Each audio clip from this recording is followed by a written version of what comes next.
we have been hosting a weekly Twitter conversation series that is happening every Tuesday at 10 a.m. Pacific time, 1 p.m. Eastern Standard Time. And we are having these conversations that are focused on how to empower the NFT and Web3 space, and how to come from a place of sober mindedness, responsibility, and education.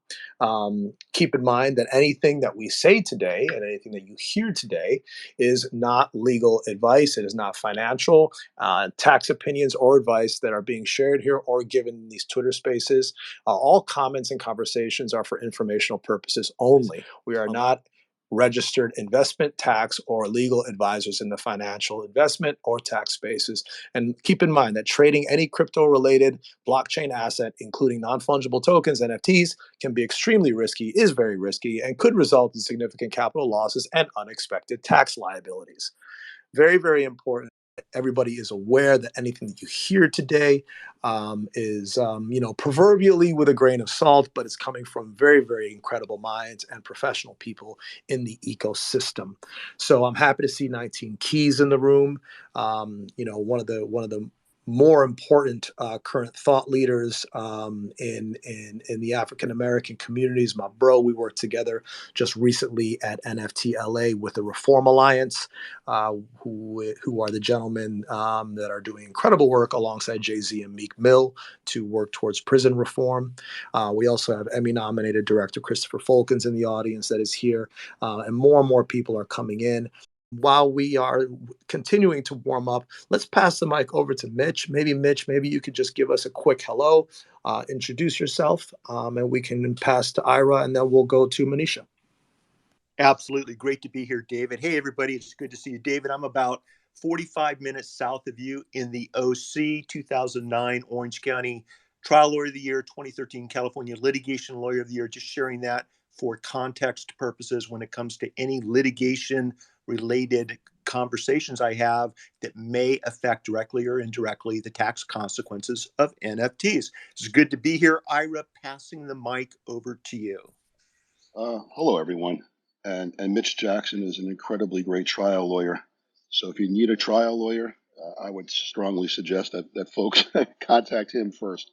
I'm an attorney and a computer scientist. I've been doing this for about 30 years. I'm located in Northern California, but the work that I do is global. And the most current project that may be most relevant to this room that I'm working on is for the co-founder of Ethereum, and we're building out a brand new NFT standard called EIP 4910, and I'm happy to chat about it. But in doing so, I've been doing a deep dive with a lot of the folks that built the Ethereum ecosystem on how to improve NFTs. If between Mitch and Ira doesn't convince you that you're in a room of smart people, I don't know what to do. I'm checking out. Let's go over to Maneisha, who is a CPA, works heavily in NFTs, DeFi, Web3, equities, and real estate, and definitely is a powerhouse thinker, and also grateful to have a leading woman in the space. Maneisha, let's go to you. Thanks, David. And I just want to say hi to Tal and Swan. Thanks for having me up today.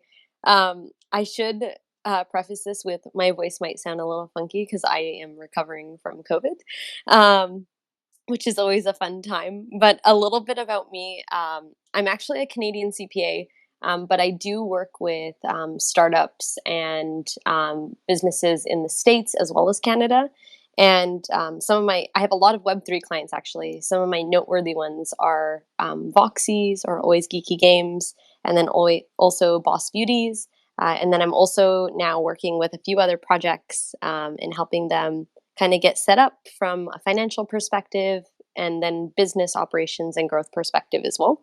So a bunch of different stuff, not just your typical, I guess, CPA doing the tax stuff, but I also do just the tax stuff, but mostly on the Canadian end of things for personal and corporate clients, essentially. So that's a little bit about me. But yeah, thanks so much for having me.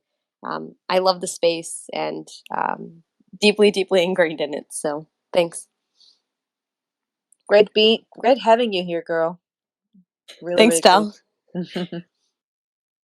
Yeah, it really is great to have you. And again, I can't applaud you enough for being a powerhouse woman in this space and in a space that is continually dominated by men.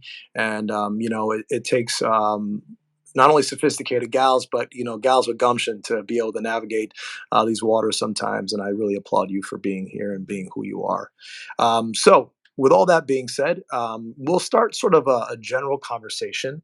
I think most relevant right now that people are most concerned about is, definitely the taxes thing. So obviously, April 18th for anyone that's in America is right around the corner. Everybody will theoretically have a liability potentially. I know I do.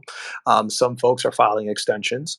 So let's just go into some of these sort of just sort of like 101 questions. So for Maneisha, I think for the audience out here, maybe you could just do a quick summary on a couple of things.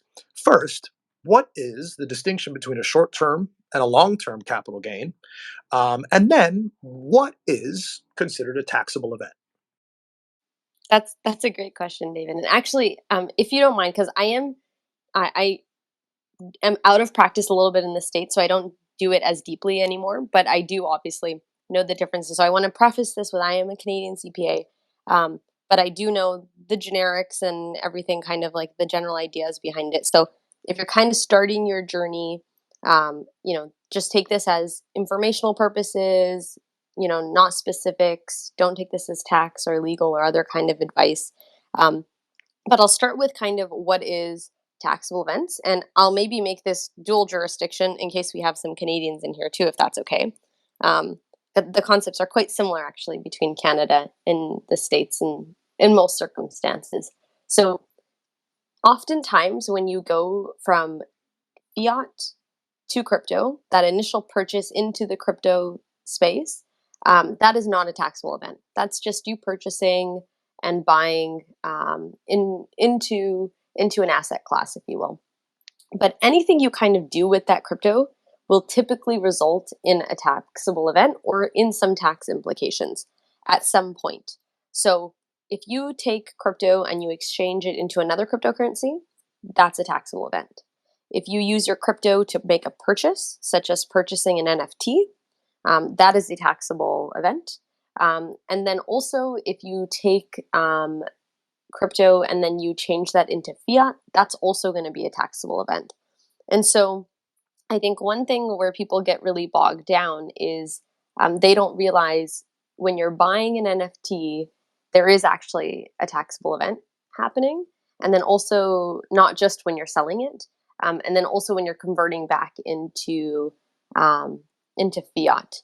So if I were to set the stage, I would say just keep in mind the things that aren't taxable events. I'll also point those out just so you're not freaking out right now. But for example, transferring crypto from one of your wallets to another one of your wallets, that's not a taxable event. There has to be some sort of disposition or ownership change usually for there to trigger for a taxable event to be triggered, essentially. So that's just a little bit about. Oh, sorry. Go ahead, David. No, I think that that's an incredible and very incredible and focused description. So to summarize that is, ladies and gentlemen, if you go cash to coin or cash to crypto, it's not a taxable event. But if you go coin to coin or coin to NFT or NFT to coin, it's a taxable event. And so this is important stuff to think about, especially if you're selling something at a profit. We have to remember that that is a taxable moment. So arguably, if you're selling something for a 3 Ethereum profit and it's a short-term sale, you may be subject to up to 37% taxation on that particular transaction. And that's a segue to short-term versus long-term. So maybe you could pick up there, Maneisha. Sure. Yeah. So just like from a high level, there is this concept in the States of short-term and long-term capital gains. So depending on how long you hold the crypto for will depend on whether or not you end up in a short-term category or long-term. And I believe it's 12 months, but you can correct me if I'm wrong. So if you hold it for longer than 12 months, I think that you end up in a long-term capital gains category, which has a more advantageous rate, whereas short term, which is usually less than 12 months, I believe, you end up paying a little bit of a higher rate of tax on that capital gain. Yes, that's absolutely correct. And again, let me also just sort of like refocus the room here. And I also want to remind everybody what we're doing here. I'm really excited that we're having this conversation. Like this is the kind of stuff that I dork out on because it's just part of our culture. We're discussing, NFT taxes, meta law. We've got an incredible panel of powerful professionals that really understand the law, meta law inside and out, and also Maneisha, who's a CPA who practices in Canada but is discussing the notion of what is taxable, and we're going to be having discussions about this culture. And then, just as an FYI for anyone that's joining the room, no legal, financial, or tax opinions or advice are being shared or given in this Twitter Spaces. All comments and conversations are for informational purposes only, unless a participant specifically declares otherwise. We are not registered investment, tax, or legal advisors in the financial, investment, and tax spaces. Trading any crypto-related asset, blockchain asset, including NFTs, can be extremely risky and could result in significant capital and unexpected tax liabilities. Very important to say that. So this is really, really good stuff. Um, let's talk a little bit about. Hey, David. Yeah, It's go Mitch. ahead. Real quick, I have a couple of DMs regarding the term fiat or fiat money that Manisha referenced, and everyone needs to know fiat's simply money that is not backed by any commodity such as gold or silver. So think of U.S. dollars, Japanese yen, things like that. That's what she meant when she referred to fiat. Sorry to interrupt you, David. No, no interruption at all, and please feel free to interrupt at any point. Anything that comes out of your lungs, Mitch, is usually at the very least platinum. So I'm all for it. Speaking of that, I think that would be a really, really a really smart pivot here. So we've talked about short term versus long term capital gains, anything that is sold under 12 months versus over 12 months. The real distinction, ladies and gentlemen, is that the taxation percentage is incredibly higher. I believe, and maybe Mitch, you could offer some insight on this. I think in the U.S., and let me pull the data, long term is around 20% versus short term could be up to 37% taxation. So the notes I have, David, is here in the U.S. and subject to the disclaimer David shared earlier. And it's really good to be here, everyone. This is an important conversation. Long-term capital gains, especially for crypto assets that we're talking about, digital assets, are held for longer than 1 year. And the tax rate for long-term capital gains, it can be 0%, 15%. 20%, depending on individual or combined marital income. Short term capital gains, profits from crypto assets held less than a year, are taxed at the same rate as whichever income tax bracket you happen to be in. So any losses can be used to offset income tax by a maximum of $3,000, and losses can be carried forward, David. So for me, that's how I'm looking at short term and long term capital gains. One question that came in, David, we can maybe circle back to if you want to write these down is, are airdrops, NFT airdrops, taxable events? And what about rug pulls? If I lose money during a rug pull, is that something that I can take into consideration when determining what my income tax liability is? Two good questions that I haven't thought of before. So I just wanted to share those with you. Yeah, those are incredible questions, and I can say from personal experience that airdrops are indeed taxable events. It's actually quite tricky sometimes. So let's take ApeCoin for example. So if you were issued, in other words, if you were eligible to claim ApeCoin, in other words, you held apes, mutants, or OG apes, the moment that you claim those tokens, that whatever that price point is of those coins, that will be the value at which the event begins, right? So you'll be taxed at that moment, right? So if it started at $6, then that's your value and that's a taxable event. If you claimed at I don't know, at one point it got up to 38. If you claimed at 38, that's your taxable event. Now, if you sell those, let's say you claimed at 38, but if you sell those for 10, then that's a capital loss. But yes, all airdrops are considered taxable events from the moment that you claim those coins. You know what? Can I jump in, David? Just a quick Please. caveat. Yeah. I'm not sure it's actually that clear, and obviously anyone that's got more experience than David and I do in the tax area when it comes to airdrops. I was under the I was under the impression, based upon some information my paralegal shared with me, and this is free advice for everyone here, no one has to pay for it, that airdrops, they can be taxed as ordinary income. In other words, short-term capital gain rates, generally when these assets are recorded on the ledger, okay, or when you enter them or transfer them into your wallet.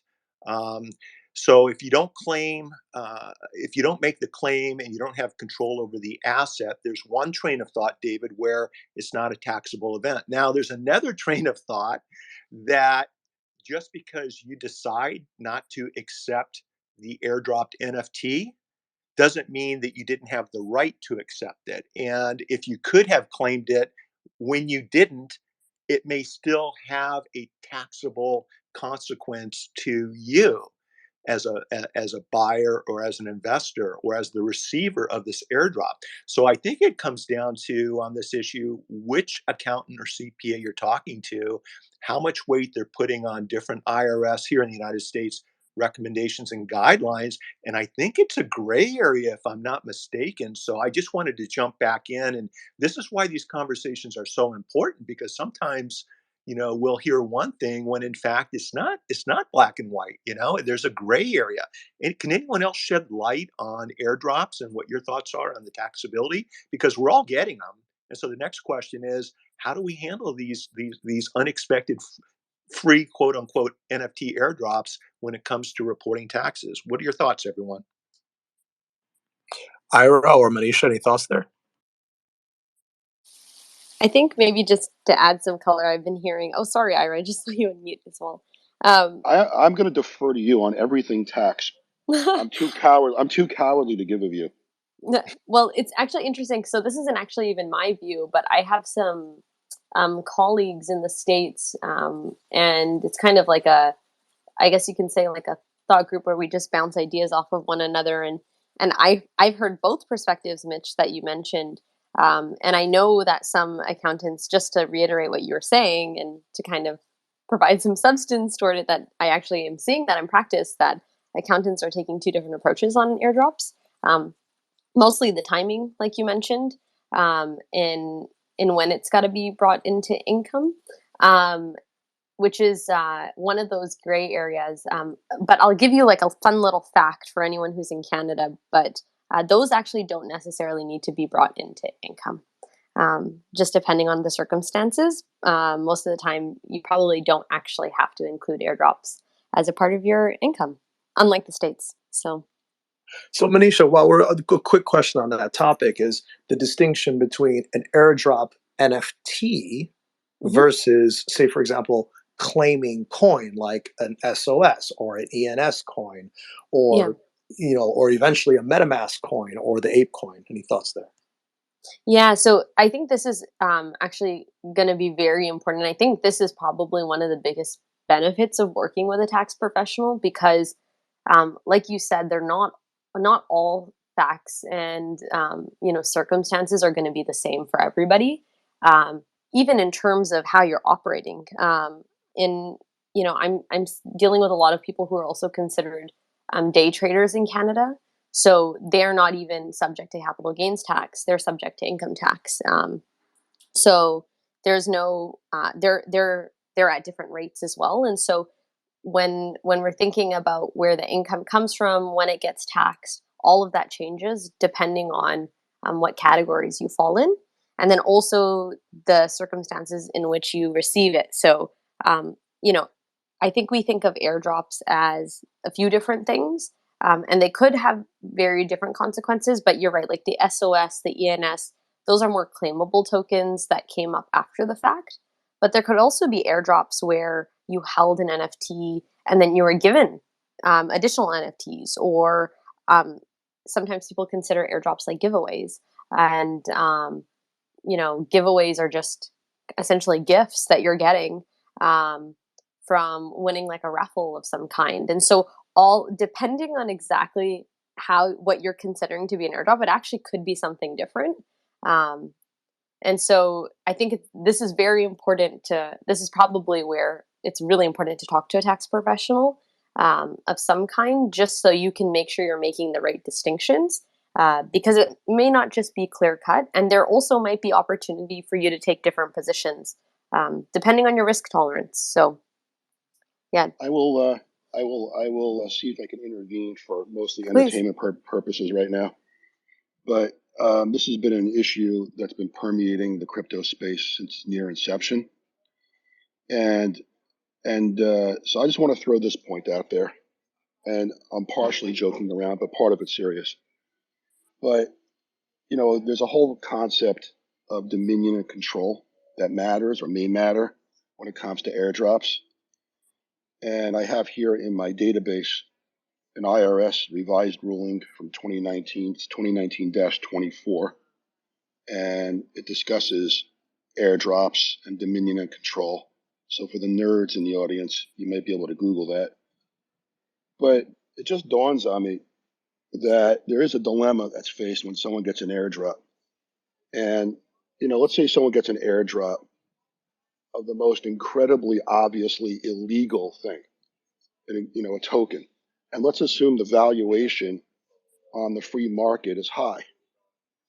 Now, if the IRS takes the position that the high valuation in the free market is what you're going to get taxed at, and you take the position that it's in pari delicto, in other words, the entire project is tainted, so the true value is zero, it would put the government in the very bizarre position of having to discuss why the valuation is not zero and why it may be legal. And so for me, there's going to be a lot of mind screws that come out of this, but it's hard to fathom how, what's the government going to do? They're going to say, well, for purposes of taxation, this is extremely high, but if you even try to sell it and it's an illegal project, we're going to prosecute you. So for me, this entire thing just seems like a tremendous paradox. And in some ways, it may be simple right now, but it's going to get a lot more complex. Can I ask a question on that, Ira? I'm curious from a legal perspective. What happens when you're given, oftentimes people have so many NFTs in their hidden folder, or so many different coins are kind of just drop to your wallet, but you don't want these things, and maybe they have a value, maybe they don't. You're never planning on touching them. From like a legal perspective, how does that? I'm just curious how that could be challenged if you just decide to ignore those because you never consented to even receiving those. This is the dilemma that a lot of folks have in the crypto space. It involves a multidisciplinary team of lawyers, all of whom are expensive. And I try surrounding myself with a team of folks who know a lot more about other areas than I do. But the question for the tax folks that would come to my mind would first be, the first question that comes to my mind is, what do you do with wallets you can't even access? So maybe you started the wallet, you can't even access it. Does that go to dominion and control? Maybe you don't have control.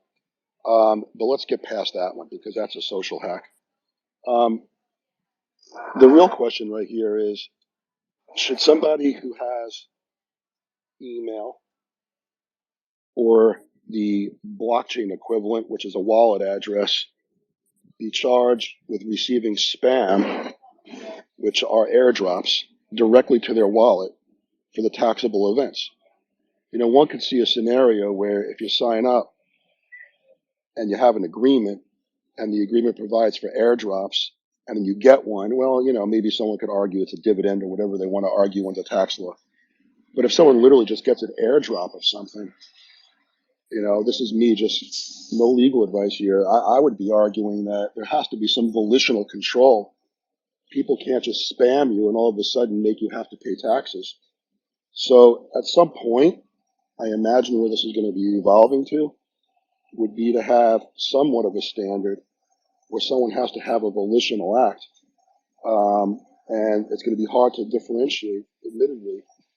But as Mitch mentioned before, right now the law is absolutely unclear.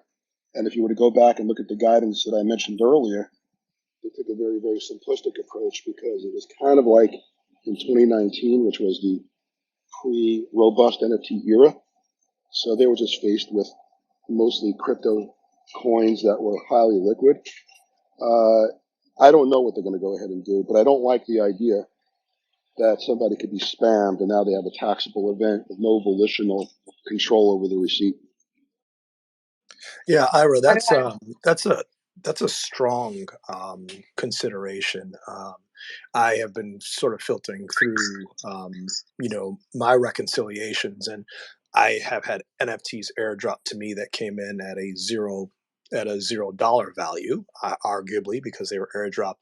As soon as I sold them, then theoretically it becomes a taxable event. And the real gray area that I think I'm murking through myself is the distinction between an NFT airdrop versus, again, claiming an airdrop in form of an ICO or in form of a cryptocurrency coin. These are all really, really tricky things. I'd like to Ca- go ahead, Tal. Can I add something? I wanted to say just that this is one of the most disturbing, and the question is really how can we kind of prevent it, because this is so questionable when it comes to I also, like you, David, receive all kind of things to my hidden collection on the OpenSea or on the blockchain as well, and it's always that question always been popping up. But I wanted to ask something else, if I may, maybe related, maybe not to that subject, but it's when I have an NFT that again, I am here, a student for all this. It's all something that I've been learning with time, and my main question is when an NFT is rising with its value. So I bought it for a specific amount of for a specific a payment, and then it rised up after a few months, and let's say I've sold it. Do I get taxed on the difference between what I bought it for and what I sold it for? And I'm sorry if it's a dummy's question and maybe I didn't understand it was answered already, but I just want to make sure that I understand it, because I think that's something that people are struggling, and people are been asking me a lot of questions about it, but I'm not an NFT taxes expert in any way. So for me, the main question is, if something has rose with its value and I've been selling it, do I get taxed for the difference between the price that I purchased it on and the price that I sold it for, or a different tax, if that makes sense, or a different tax event for that? And that's a question for anyone who is in the experts here. Generally speaking, the starting point, Tal, is what was your cost basis? What did you pay? What was the value when you acquired the taxable asset? And then when you distributed the taxable asset, when you sold it, if you sold it for a profit, what was the difference in value? How much profit, how much gain was made on that particular transaction? And then depending on how long you held that asset, was it less than a year or was it longer than a year, would determine arguably, because it's not black and white, whether or not it's a short-term capital gain or a long-term capital gain. It looks to me as though most of the digital assets and NFTs that we're talking about are treated the same way you would treat property, personal property type of assets. So those considerations come into play. And before I hand the mic over to someone who can tell me I'm completely wrong on what I just told you, but I think that's a good starting point. Just going back to NFTs that are gifted, David, like we were talking about, there's another side of the equation, and the other side is our CPAs are telling us receiving a gift, like we've talked about, an airdrop. They're taking the position it's not a taxable event, especially if we don't haven't asked for it. It's a legitimate gift, because oftentimes gifts are not taxable events.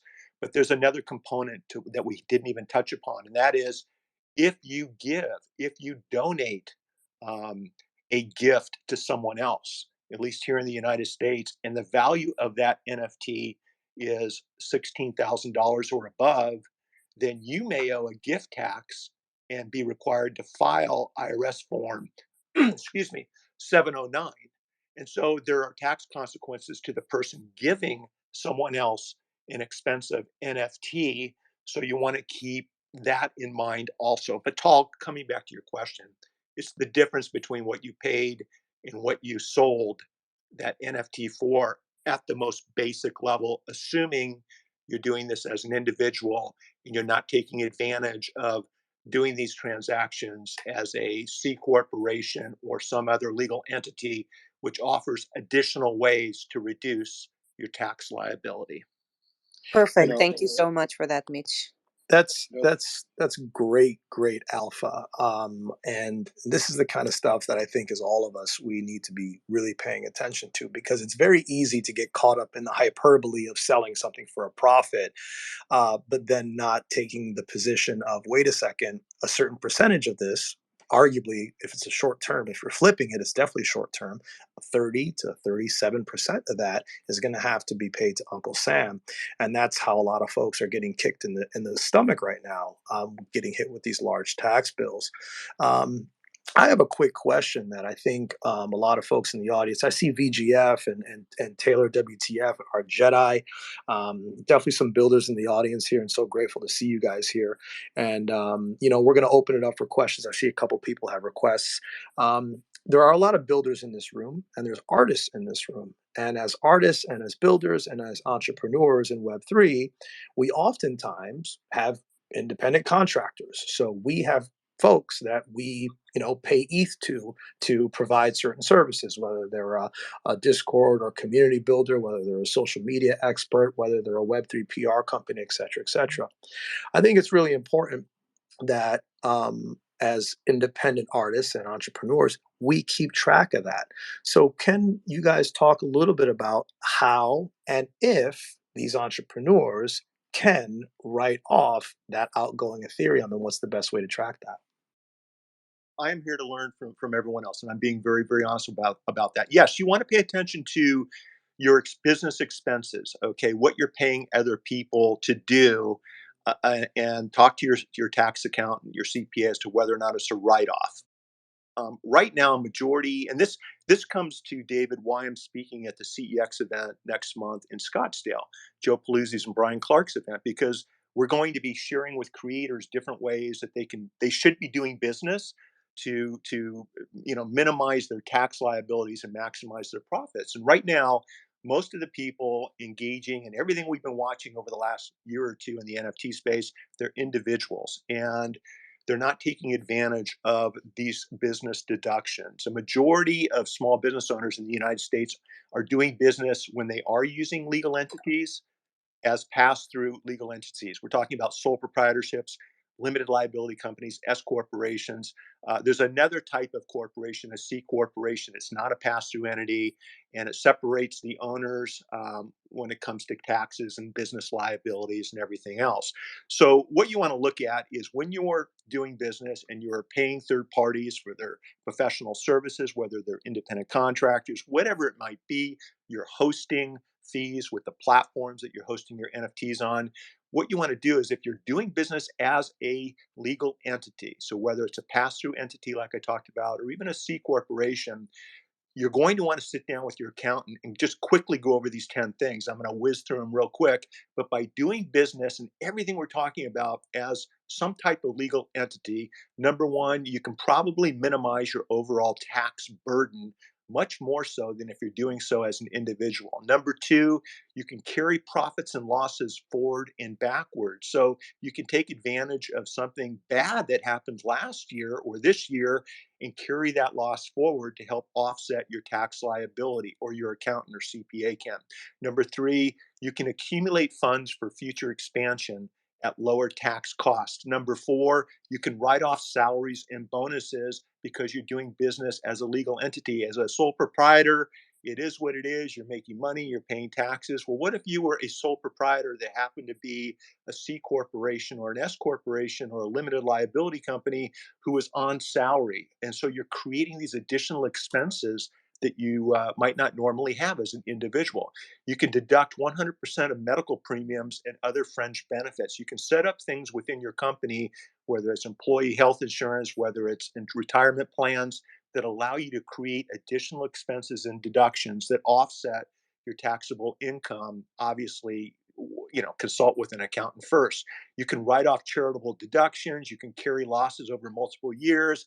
You can do several other things that I'm not going to go into when it comes to complicated financing and refinancing options that reduce your tax liabilities. The takeaway from today's Twitter space on this topic is, if you're a player in this space, or this is something that you want to take down the path much more than just a hobby, but you want to build out a business, talk to somebody in your state who understands Web3, who understands business entities, and why a business entity that might work for you in California might not be your best choice in Florida, for example, especially depending on your numbers and the type of business that you're doing. Sit down and seriously consider creating an entity and starting to do everything we're talking about within the four corners of that business entity. At the end of the year, you'll be protecting your personal assets from your business liabilities. That's the main reason we encourage the use of entities. But also, with careful planning, you can minimize taxes and maximize revenue in your life and in your business. So I think those are things we all need to pay attention to, David. Beautifully spelled out and beautifully and very eloquently described. Maneisha, you got a thought? I was just gonna say, actually, it's interesting. The most amount of work I've been doing in the States is usually like from a business operational standpoint. And the one thing that I've been doing the most with Web3 projects and companies is helping them go through the process of fixing what they should have done, which is very likely incorporated from the get go. And then now cleaning up their business structures, catching them up. And let me tell you, the amount of money it takes in order to get cleaned up in a way that we don't even know how it's going to be challenged yet by the authorities down in the States. Save yourself the headache. And if you have something that you truly believe in, I don't think it hurts to just incorporate from the get go, then try to go back and backstep and try to do it after the fact. So just to add on to what Mitch said there, it's definitely really worth considering. And there's a lot of legal protection in separating yourself from whatever activity that you're doing as a business as well. This is, ladies and gentlemen, we're receiving some really, really powerful alpha here, some really nice diamond chips in the rough. And I really want to thank Mitch Jackson, Ira Rothken, and Maneisha, and all the great leaders that are here, Swanson, Tal Navarro. We're having a great conversation. We're trying to come from a place of education, of sober-mindedness, of responsibility, on how we can be long-term successful in this ecosystem. So many of us are artists, so many of us are builders, and we're not experts in legalese. We're not experts in tax code. And I think the overall arching theme here is, when in doubt, reach out and ask.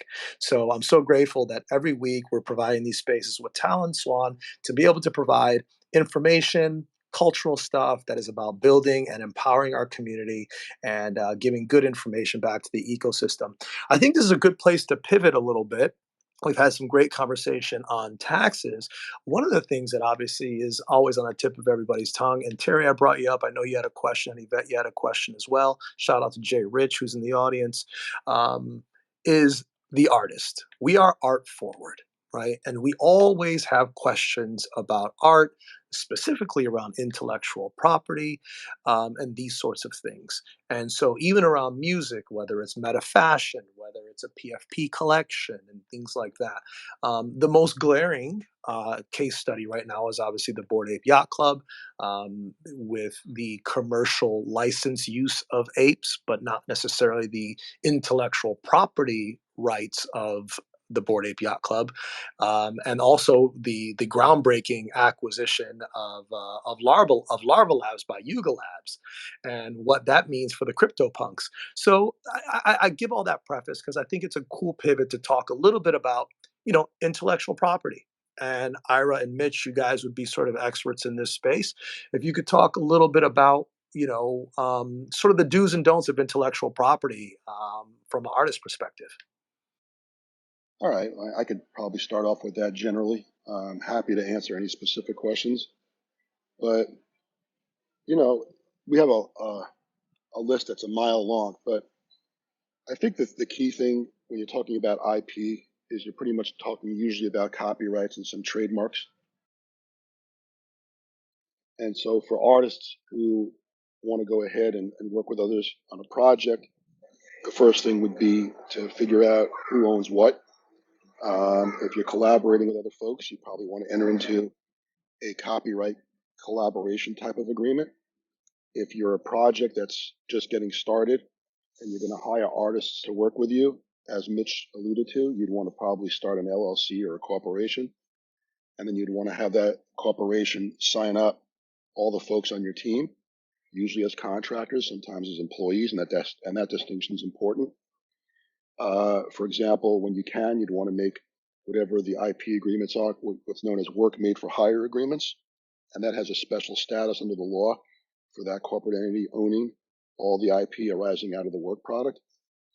And once you go ahead and you secure all the rights to the art, to the software code, to every pixel, you get it documented, you get it signed, and you save all those things. You're then in position to go ahead and upload the work to an NFT type platform like OpenSea. OpenSea does require you through their terms of use to represent and warrant the integrity of what you're uploading and the accuracy and the ownership of it. And then you go ahead and do that. Simultaneously with doing that, you probably would want to go ahead and get a copyright registration, particularly if you're in the United States, because as of a few years ago, you can't even go into court to sue to stop others from infringing on your copyrights unless you have a completed registration. So merely filing it's not good enough. It has to actually be completed, and you'd have to have a response from the Copyright Office on completion. And, in terms of being careful, many times art will incorporate something from somebody else, which is, very common, like Andy Warhol and the Campbell's soup cans. You want to make sure that whatever you do, there's rights clearances for outside folks, so you have fair use, or you get permission if needed, so you don't have the, like Andy Warhol, his estate's case is going to the Supreme Court because evidently some artist didn't like how much of a photograph that he used in a painting.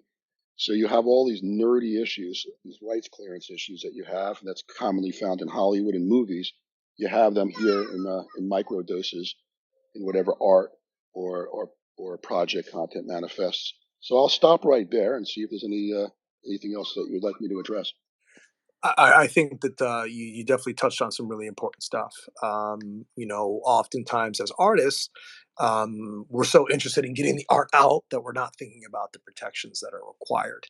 And then we're oftentimes stuck sort of reverse engineering something or trying to retroactively make something work.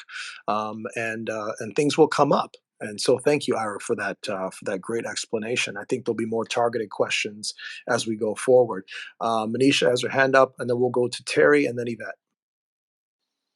Hi, David. Thank you so much. I just wanted to say thank you. I have to run to a client meeting, but I really appreciate the time. David, Tal, thanks for inviting me. Swan, nice seeing you. And Mitch and Ira, nice meeting you. Thank you so much for this wonderful conversation, and I hope everybody takes something away from it today.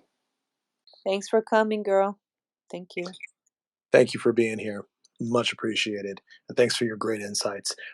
Terry, you had a question. Then we'll go to Yvette, and we'll keep going from there. Great. Thank you. Thanks for having me. Great space. Um, I know we were talking about airdrops earlier, and I was just reading about a case regarding Tezos and airdrops and a couple that filed retroactively to get a refund, and the IRS gave it to them, but now they are refusing it because they won't state that why they gave it to them. So it's an interesting case if you Google that. But my questions were along the lines Mitch mentioned rug pulls with taxes, and then also um, the other thing with that was when people have their NFTs or anything stolen with the scams, like are those anything that what is there any implications with taxes or benefits or anything you can do there? Well, if that's to me, we actually have looked into, by the way, Ira, great overview on the IP aspect of all of this. Ira is the OG, everyone, in these spaces. He represents all the companies you see each and every day on your phone. That's who you want to follow. If you have a question, reach out to Ira. Kind of stuff. Let's not kid ourselves. He is the OG. So we had a case where there was a rug pull, and the potential client talked to us about, what are my rights, what are my remedies, and do I have any tax, because it's tax season, do I have any tax liabilities as a result of losing a lot of money on this particular rug pull? And it's interesting when you look at IRS opinions and statements and posts at the blog sites, talking at the IRS sites, talking about how oftentimes they don't technically consider thefts or scams, rug pulls, as thefts or scams. And it's going to be predicated on you, the taxpayer, to show them why you should or shouldn't be able to claim a deduction or a loss, or you participated in the activity with clean hands. So it's a very convoluted area if you're trying to offset a rug pull loss with other capital gains that you've realized, during the past tax year. And one of the things I think we need to focus on, just real quick, with what Ira is saying, is we could all be taking the best tax steps possible to legally minimize our tax liability. But if we violate someone's IP rights, intellectual property rights, or if we do something wrong in business that creates civil liability, and we find ourselves at the wrong end of a lawsuit, all of those tax savings that we've really been focusing on over the last year are just going to dissipate into thin air by having to pay a civil judgment on an IP violation. So it's interesting how all of this kind of works together when it comes to successfully, for example, being an artist in this space. Just understanding the business aspect of what we're doing, which includes liability protection, which includes finance, which includes how we do business. David, all the movies that I watch in the movie theater, from a lawyer's perspective, I get a kick out of. The same production company is rolling out the new movie, but at the beginning of the movie, you see a creative production company name that I've never seen before. You see 4 or 5 corporations that were established just to support this one single movie. And I know you're very comfortable and familiar with that, but I see that approach actually being used in the NFT space moving forward, where company A, artist A, you're actually a corporation. And so when you do NFT drop number one, you're probably going to be setting up an LLC, a limited liability company, to handle NFT drop number one. 6 months later, when you do NFT drop number two, you're going to set up a new LLC to do NFT drop number two. Different businesses, different projects, different tax considerations, different losses that you may or may not be able to carry forward or transition from company A to company B. It's just so, for me, it's so interesting, but it's also a little bit convoluted, I think, for most people that just want to create art. And I know I talked about more than just the question you asked, and I'm sorry I forgot the beginning of your question because I couldn't understand something that you said. But the point is check with the CPA or accountant if you're the victim of a rug pull or of some type of wrongdoing, as to whether or not you do have any tax consequences, or what arguments you can best put forward to maximize your chances of prevailing should you be audited. Again, beautifully eloquent, and very, very well said, and point to the point. And absolutely, look, I appreciate Mitch for shining a light on Ira. Ira is definitely the OG. I met Ira about a year ago in the clubhouse spaces through our mutual loved friend, Wolf Lion, Mr. Jin. I know that Jin is looking down at us right now and smiling on this conversation. So let's just have a moment to bless his heart and everything that beautiful human being stood for. Um, Yvette, you had a question, so let's default to you. Welcome to Hey, the stage. hello, hello. Pleasure to be here. Such a wonderful space with absolutely incredible people. Of course, David and Tal, Swan, Terry, Mitch, Ira, and just everyone here. So many people that I love. Um, uh, in particular with with taxes, and by the way, David, I'm so happy that you brought up IP, because like I'm mostly in the story business, and it's all about intellectual property, and I've been just developing metaverses for narrative focused intellectual properties. I have two questions, but I'm going to try to connect them here. So with that, with a narrative based intellectual property, as I'm building out metaverses, and worlds, basically worlds, where now digital assets within that world, are unlimited, and can continue to be sold, uh, leased, rented, everything that comes with the space in terms of yield, farming, etc. Uh, just in terms of tax implications with all of that, when you have a living and breathing intellectual property that just continues to just produce revenue, both active and passive. And then secondly, are you, in terms of tax protection, is a DAO, a DAO structure, and there's so many, and I know that DAOs are complicated, but is there a DAO structure that would allow better tax protection? So that is my question. I can jump in real quick, and then I'd love to hear Ira's thoughts, if that's okay, David. Yes, please. Yes, please. Yeah, And for anyone that, but preface this too, for anybody in the audience that doesn't know what a DAO is, it's a decentralized autonomous organization. It's essentially a democratic organization that has a voting system that is unified in one purpose. great definition. And Ira, I want your feedback on what I'm about to say. Here's the thing with DAOs, everybody, and let me just start there, is corporations and limited liability companies and other legal entities that we know about are already well established under state law, both by case law and legislative statutes. In other words, when we counsel our clients to start a company, even creatives in a Web3 space, 99.9999% out of 100, we're recommending these established entities because we know how they work. We know how they hold up in court. We know what tax benefits and retirement plans and investment opportunities are afforded each of these entities at the state and federal law. We don't know.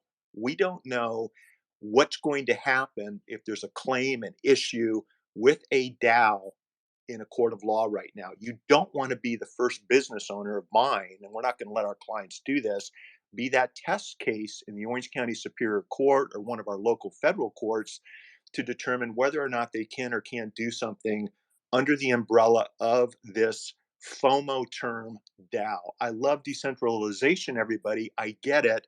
But understand, if you're doing business, there are lots of established, well proven methods and ways of doing business without having to be that test case. Okay.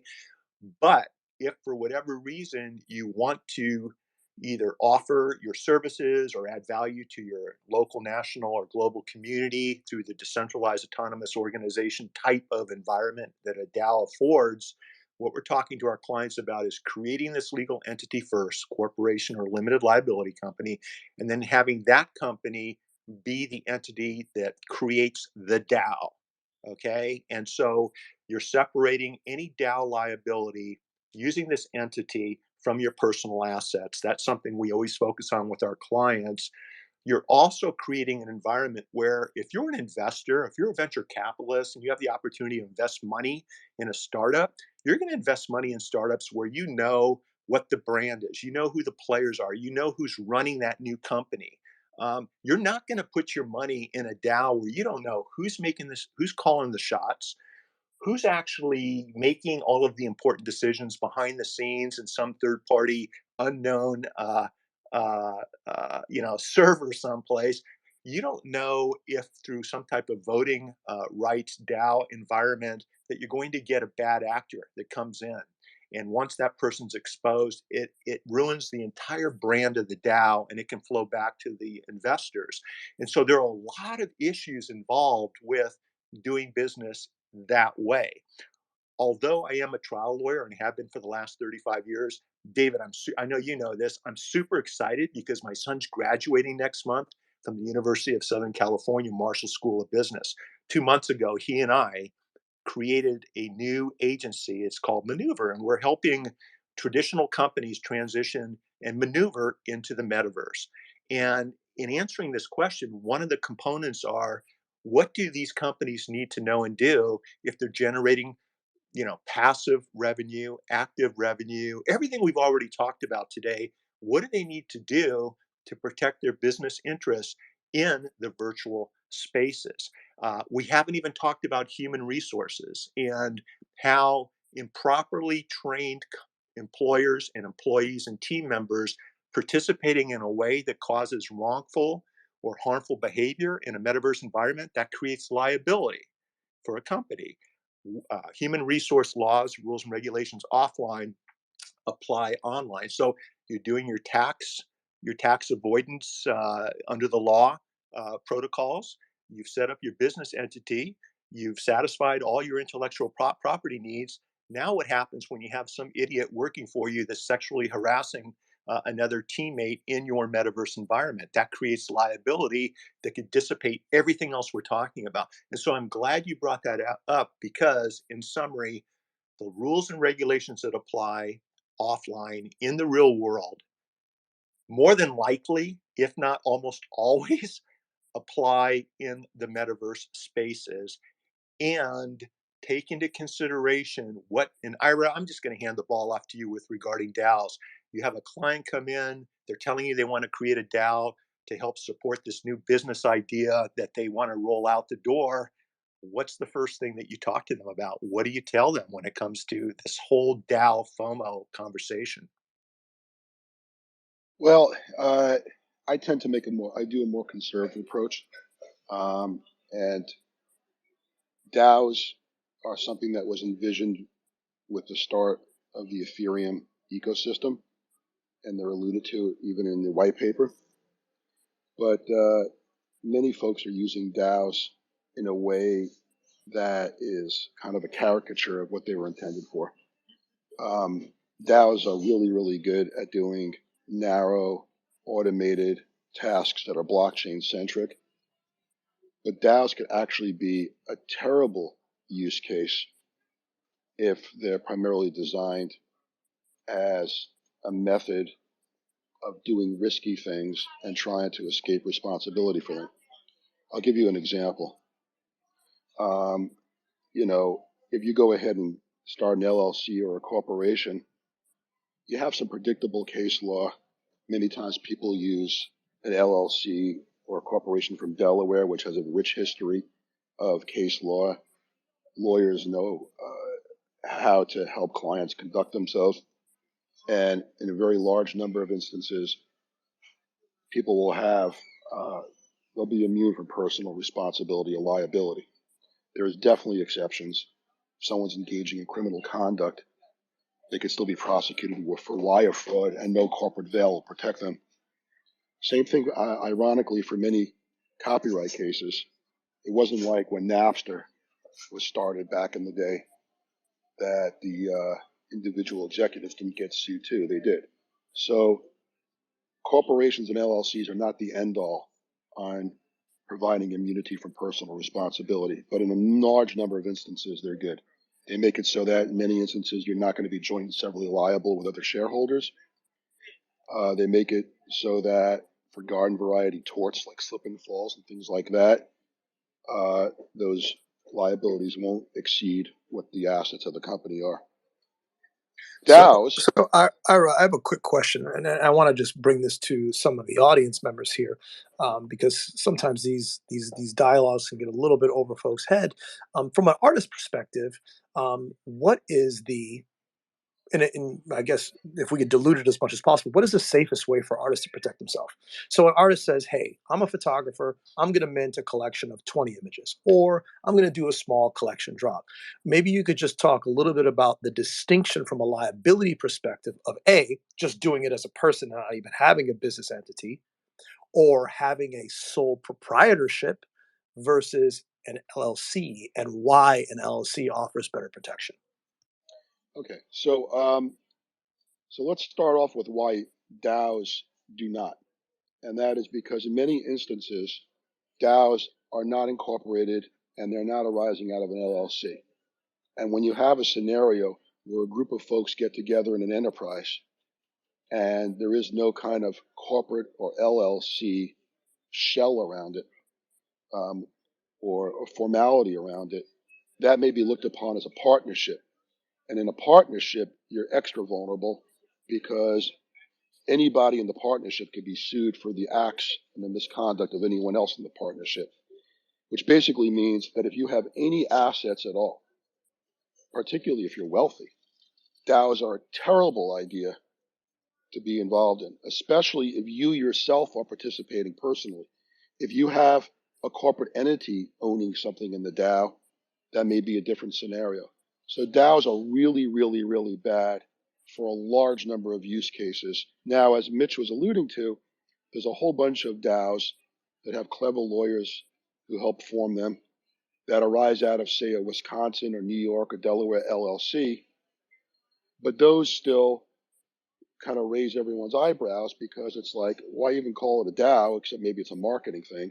Basically, it's an LLC or a corporation where some voting occurs, maybe in Web 2 or even in Web 3. And so they're basically using a software layer, maybe in Web 2 or Web 3, to help make corporate decisions, but you still have corporate and compliance. So in terms of like what should an artist do, how do you distill this down to its essence? If you've got the resources, absolutely start a one-person LLC if it's your only one person, or a multi-person LLC, or a corporation. I tend to like corporations a little better. Most lawyers like LLCs a little better. Corporations, for me, allow for easier VC and angel investment fundraising.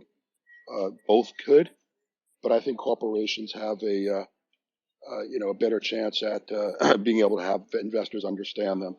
So the LLC or the corporation will give you a certain dose of limited liability so that your personal assets may not be as at greater risk. As Mitch and others have been alluding to, there's also ways for really smart CPAs to help you get a tax benefit.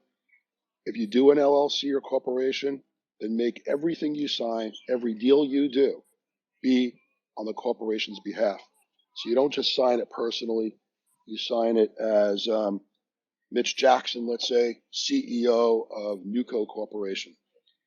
And you get all of your IP in there, all of your assets in there. And if there's any kind of legal issue that arises, if you need to sue, the corporation is the plaintiff. And if you get sued, then you hope that the corporation would be the defendant. So that's kind of the simplistic answer. And that's a beautiful response. And I think that for artists, the real thing to think about is, when you go into these drops, when you go into minting NFTs, and you're in this for the long haul, you have to really look at yourself as a business. You're an entrepreneur, and you have to be able to make the protections to make sure that yourself, your interests, your art, and your business is protected. So definitely be looking into limited liability corporations. Definitely be looking into ways to try to foresee the unforeseeable. And I think that's a really, really important thing to address. Really, really good stuff. It's 11:15 Pacific time, and we always like to adhere to a 90-minute hard out mark. So we're slowly going to start dwindling the room down in respect of everybody's time here. Everybody's very, very busy in different necks of the woods. It's been an incredible conversation, and as we sort of bring this down to sea level again, maybe I want to default to Mitch or to Ira. Do you guys have any thoughts that you think artists in this room, in this space in general, should be conscious of moving forward? Well, I could riff some things right off the top of my head to give everyone value very, very quickly. And these are in no particular order, and it's not exhaustive. But a lot of things that I see that need to be taken care of by artists as well as collectors, but artists, is clear rights avoid copyright infringement. Be very careful that any loot boxes or things of chance are not illegal gambling. Consult a lawyer if there's a risk of illegal gambling. Take a look at how you store your data. If it's an IPFS, persistence is great, but persistence could also antagonize the problem if you didn't clear rights and you have copyright infringement, because you can't take it down no matter what the DMCA notice does, because IPFS is persistence. Avoid roadmaps if you can, but if you have to do them, make sure that you don't have marketing deception, because it could be considered a rug pull one day if you don't follow through. It could be considered a security if you don't follow through, an unlicensed one. And there was a recent case in federal court where somebody went ahead and pulled down their entire project after raising some money, and it was a rug pull, and they got prosecuted for wire fraud. Be careful about who you hire to work with you and who's doing promotions. You want to follow the FTC endorsement requirements, and that's where you got to disclose that you actually have some relationship with a project. Of course, avoid illegal securities. You can go ahead and Google the Howey test, and be very careful about how you go ahead and procure secondary sales on the blockchain, and be really mindful of the kind of consumer notice and consent you get when it comes to your NFT drop. I can go on and on and on, but those are some thoughts that I would riff here in within 1 or 2 minutes. Adding on to what Ira mentioned, use written contracts, use business agreements. I see too many people in our space, David, basically agreeing to do something or thinking that a Twitter DM or a couple of messages on Discord clearly define the understanding between the parties. And so we're really doubling down with our clients to use traditional contracts, venue provisions. And what I mean by that is if something goes south in a Web3 business agreement with somebody else, make sure you have a venue clause so that any and all disputes regarding claims or litigation will take place, for example, with our clients here in Orange County, California. So if you have people you're dealing with around the world, if somebody feels like something bad or wrong or inaccurate or improper happened, they're going to have to travel all the way to Southern California to litigate that claim or to address the dispute. Oftentimes, that in and of itself is a huge deterrent, which encourages people to work out their differences. And so, using traditional offline business contracts with appropriate provisions, I think, are critically important in moving forward, especially when you piggyback that with the use of entities, which we've already covered, when you piggyback that with the use of liability insurance to see whether or not you can acquire liability insurance with your Web3 business transactions. And there are more and more companies out there that are providing you with this type of insurance. I think that's really smart. Having a good knowledgeable lawyer in your state, someone who you know, like, and trust, who understands all of the nuances of these spaces, I think that can help you get a good night's sleep. And I shared a tweet earlier today, David, where I talked about Web3 entrepreneurs will have these success habits. Learn daily, take constant action, strive for excellence, always add value. This is all about community, so focus on the community. Let's look out for each other. I didn't put that in there, but I'm adding it. Let's look out for each other. Let's call out the bad guys and gals when we see bad things happening, and let's just be there in a positive way moving forward. Let's use good business practices. Let's manage our money, whether it's a traditional currency or crypto or digital currency. Let's be smart about how we manage our money. Use cold wallets. I think Ira will agree with me that we understand how easy browser extensions are to help complement everything we're doing. But if you've got valuable digital assets, definitely incorporate the use of cold wallet technology into your daily practice. Follow the law. Don't guess. Mistake of law is not an affirmative defense in a court of law. And above all, practice good ethics. I think, David, what we found is that all of the people in our community that really focus on ethics and oftentimes allow compassion to serve as their compass in the transactions that they're involved with and the deals that Ira and I will help people negotiate. What I found is all of the above really, really oftentimes, in fact, always leads to a a very pleasurable experience for everybody involved. And I think moving forward in our community, let's watch out for the digital foxes that can so easily get into the digital hen houses. And I think as a community moving forward, David, we're positioning ourselves for a lot of exciting things. I've been on record saying I think Web3 and metaverse technology is going to have a greater impact on society and on what we're doing around the world than the printing press, electricity, and the internet combined. I mean, we are living in a real time change and experience that's going to change, for good or bad, how we interact and do business moving forward. So it's fun to be a part of the process. It's fun to be in rooms like this with so many wonderful and talented people, both on stage and down in the audience. And I know Ira and I don't take this for granted. And we certainly have enjoyed today's Twitter space, David. This has been wonderful. And thank you for being so generous with your time, Mitch and Ira, Tal and Swan.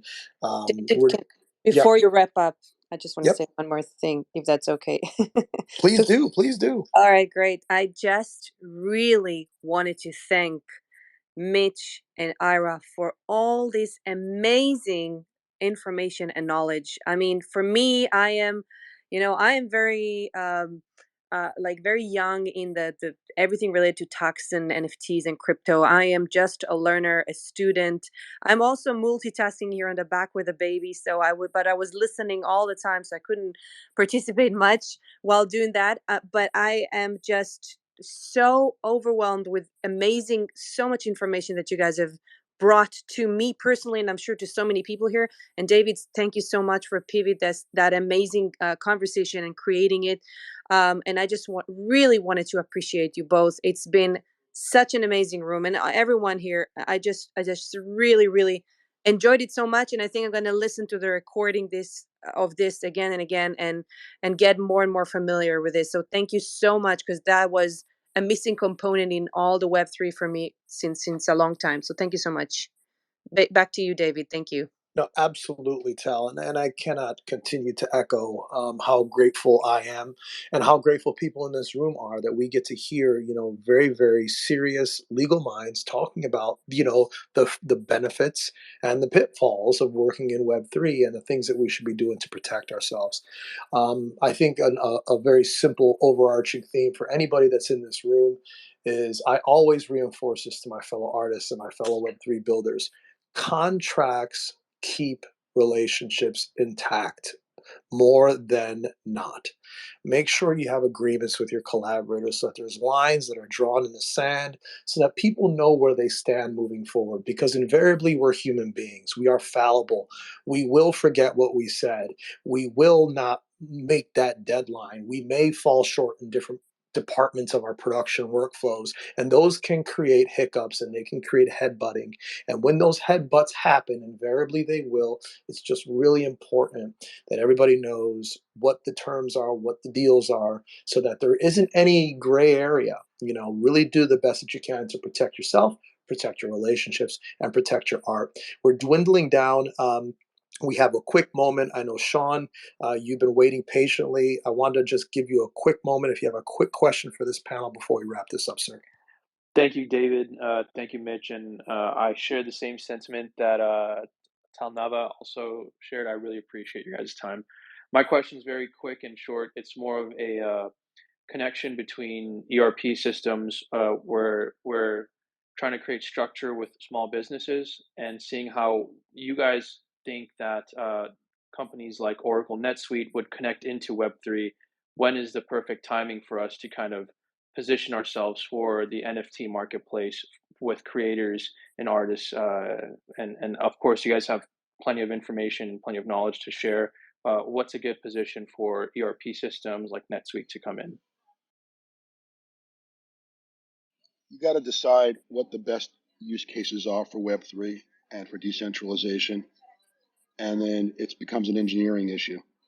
I need to know more about exactly all the offerings that you have, but I could tell you very early on in the history of the blockchain, we worked on use cases for enterprise that were very helpful. And you can Google proof of existence or POE.